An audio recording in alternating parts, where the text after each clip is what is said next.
ହେଇଟି ଶୁଣୁଛ, ରୁଟି ଆଳୁ ଭଜା କରିଦେବି, ତମେ ଖାଇଦବ ତ? କଣ କହିଲ?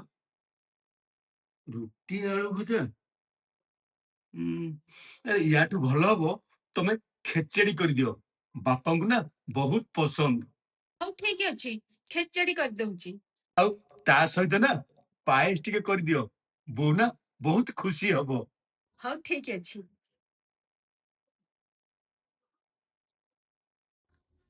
ଆଜ୍ଞା ସାର୍। ନାଇଁ ସାର୍, କିଛି ଅସୁବିଧା କିଛି ନାହିଁ। ନାଇଁ ଆଜ୍ଞା। ହଉ ସାର୍। ରହୁଛି ସାର୍, ନମସ୍କାର। ଆରେ ଶୁଣୁଛ? ଆରେ ତମେ ନା ଜଲ୍ଦି ଜଲ୍ଦି ବାହାରି ପଡ ଆଉ ରେଡି ହେଇଯାଅ, କାହିଁକି ନା ଆଜି ମୋର ଛୁଟି ଅଛି। ଚାଲ କୁଆଡେ ଯାଇକି ବାହାରେ ବୁଲିକି ଆସିବା। ତାହେଲେ ଚାଲୁନ ସିନେମା ଦେଖି ଯିବା।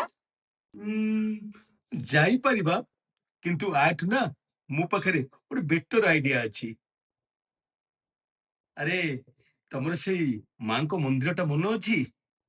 ହଁ ହଁ, ମୋର ମନେ ଅଛି। ମାଙ୍କ ମନ୍ଦିର ନା ବୋଉକୁ ବହୁତ ପସନ୍ଦ। ତମେ ଯାଇକି ବୋଉ କହିଦିଅ, ଦେଖିବେ ବୋଉ ନା ବହୁତ ଖୁସି ହେଇଯିବ।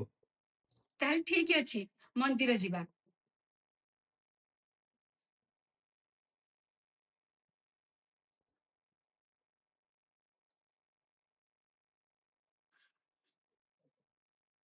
ଆରେ ଶୁଣୁଛ, ହଁ କୁହ। ଗୋଟେ କାମ ଥିଲା। ଆରେ କଣ କାମ ଥିଲା କହୁନ? ଆରେ କଥା କଣ କି, ଆଜି ଭାଉଜଙ୍କର ଜନ୍ମଦିନ ଥିଲା, ଆଉ ସେଇଥିପାଇଁ ତାଙ୍କ ପାଇଁ ଗୋଟେ ନୂଆ ଶାଢୀଟେ କିଣିକି ଆଣିଥିଲି। ଆଉ ଏଇ ଶାଢୀଟା ନା ତମ ହାତରେ ତମେ ତାଙ୍କୁ ଦିଅ, ଦେଖିବ ତମେ ଦେଲେ ନା ସେ ବହୁତ ଖୁସି ହେଇଯିବେ। ହଉ ଠିକ ଅଛି, ଏ ଶାଢୀଟା ମୁଁ ଦେଇଦେବି।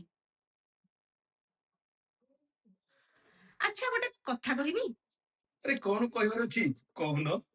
ତମେ ନା ବହୁତ ଭଲ ଲୋକ। ତମେ ସମସ୍ତଙ୍କର ଖ୍ୟାଲ ରଖୁଛ। ଏଇଟା କରିଦିଅ, ବୋଉ ଖୁସି ହେଇଯିବେ। ସେଇଟା କରିଦିଅ, ବାପା ଖୁସି ହେଇଯିବେ। ଆଉ ଭାଉଜ ବି ଖୁସି ହେଇଯିବେ। ଆଉ କେତେବେଳେ ତମ ଘର ଲୋକଙ୍କୁ କହିଛ, ଏଇଟା କରିଦିଅ, ମୋ ସ୍ତ୍ରୀ ଖୁସି ହେଇଯିବ।